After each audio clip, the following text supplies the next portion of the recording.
Terima kasih Anda masih bersama kami. Pemirsa, BMKG kembali merilis peringatan dini hujan deras dan angin kencang di Jakarta, Depok, Tangerang, dan Bekasi hingga 25 Februari 2021. Peringatan dini tentu saja tak bisa diabaikan, mengingat sistem resapan di ibu kota yang terbatas tak mampu menahan hujan deras. Warga ibu kota dan daerah penyangga diminta waspada dengan potensi banjir susulan yang bisa terjadi dalam 1 hingga 2 hari ke depan.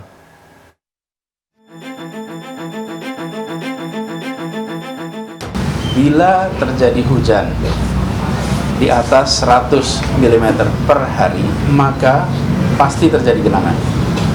Karena memang kapasitasnya terbatas sampai 100. Gubernur DKI Jakarta Anies Baswedan menjawab mengapa DKI Jakarta selalu banjir saat hujan deras. Minimnya kapasitas drainase ibu kota menjadi salah satu alasannya. Menurut Anies, sistem drainase di DKI Jakarta hanya mampu menampung hujan dengan intensitas 50 hingga maksimal 100 mm per hari. Jika lebih dari itu, sejumlah wilayah di DKI Jakarta dipenuhi genangan.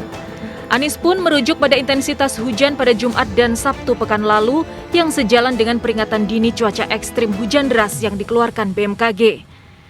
Dalam catatan BMKG, intensitas hujan tertinggi terjadi di Pasar Minggu, Jakarta Selatan sebesar 226 mm per hari. Di Sunter Hulu, Jakarta Utara 197 mm per hari dan di Halim, Jakarta Timur 176 mm per hari. Sementara di Lebak Bulus, Jakarta Selatan mencapai 153 mm per hari. Bahkan dalam banjir besar awal tahun 2020 lalu, DKI Jakarta pernah diguyur hujan dengan intensitas 377 mm per hari atau tertinggi dalam 24 tahun. 390 RW terendam banjir saat itu atau jauh lebih banyak dari wilayah terendam banjir saat ini yang mencapai 113 RW. Perkiraan hujan deras di ibu kota sebenarnya bukan tidak bisa diprediksi. Beberapa hari sebelum banjir, BMKG telah merilis peringatan dini cuaca ekstrim hujan deras di wilayah barat Indonesia. Bahkan cuaca ekstrim tak hanya berlangsung 19 hingga 20 Februari. Meski intensitas hujan menurun pada 21 dan 22 Februari, BMKG memperingatkan hujan lebat dan angin kencang akan kembali terjadi pada 23 hingga 25 Februari 2021 di 18 daerah, di antaranya di wilayah Bogor, Depok, Tangerang, Bekasi, dan DKI Jakarta. Masyarakat di wilayah rawan banjir diminta waspada terhadap banjir susulan yang mungkin terjadi, termasuk potensi bencana longsor yang terjadi seiring hujan deras. Jadi dalam sepekan ke depan, BMKG memprediksi masih dapat terjadi atau masih terjadi potensi hujan dengan intensitas lebat, bahkan disertai kilat petir dan angin kencang. Hampir merata di seluruh wilayah Indonesia dalam sepekan ke depan. Di mana saja, ini mulai dari Aceh sampai Papua. Ada di sini tercatat 28 provinsi. Selain hujan lokal, banjir di ibu kota juga akibat banjir kiriman. DKI Jakarta yang berada di wilayah dataran rendah dan memiliki 13 aliran sungai memang rentan banjir jika terjadi hujan deras di hulu sungai seperti Bogor dan Depok. Di saat bersamaan, kapasitas aliran sungai di DKI Jakarta tak cukup menampung air hingga terjadi limpasan di beberapa bantaran sungai, seperti yang terjadi di Kebonpala dan Cipinang Melayu, Jakarta Timur. Kalau sini udah rutin ya kayaknya ya, setiap Januari Februari udah langganan. Kemarin yang tanggal 1 Januari itu yang biasanya nggak kena, di sini kena. Itu udah tinggi. Ya mungkin kalinya ya, di sini kan penyempitan. Jadi di sana udah dilebarin, yang di sini cuma dikeruk, tapi tidak dilebarin. Mungkin belum lah ya. Penyebabnya apa nih, Bang? Mungkin curah hujannya lebat. Mungkin dari Bogor dapat kiriman juga. Ya begitu. Ini kali apa, Bang, yang lintas di sini? Kali Sunter. Kali Sunter. Iya. Ini ngungsi nggak, Bang? Sementara bertahan dulu di sini. Selain hujan lokal dan banjir kiriman, faktor banjirop juga menjadi penyebab banjir, terutama terjadi di wilayah pesisir atau tepi laut Jakarta.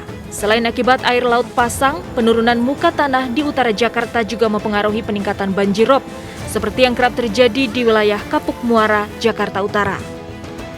Dengan sederet persoalan penyebab banjir tersebut, tak bisa dipungkiri, persoalan banjir di DKI Jakarta memang pelik. Namun bukan berarti tak ada yang bisa dilakukan. Terlebih tahun ini Pemprov DKI Jakarta punya anggaran 1,5 triliun untuk penanganan banjir.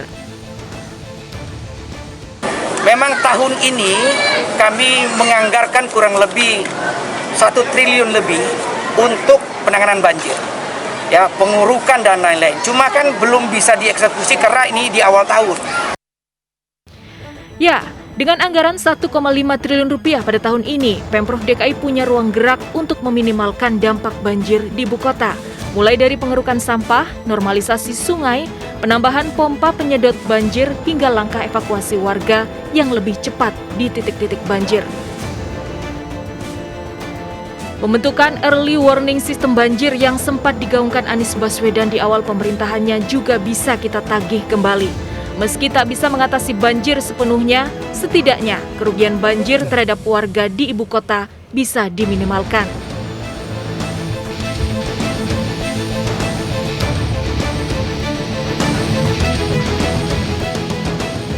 Pemirsa, wilayah ini merupakan satu dari puluhan titik banjir di ibu kota yang terjadi pada Jumat dan Sabtu lalu. Sempat terendam banjir lebih dari 2 meter, saat ini banjir telah surut. Mengikuti imbauan dari BMKG yang mengatakan potensi hujan deras dan juga longsor yang akan terjadi pada 23 dan 24 Februari ini, Anda yang berada di wilayah rawan banjir sebaiknya bersiap-siap.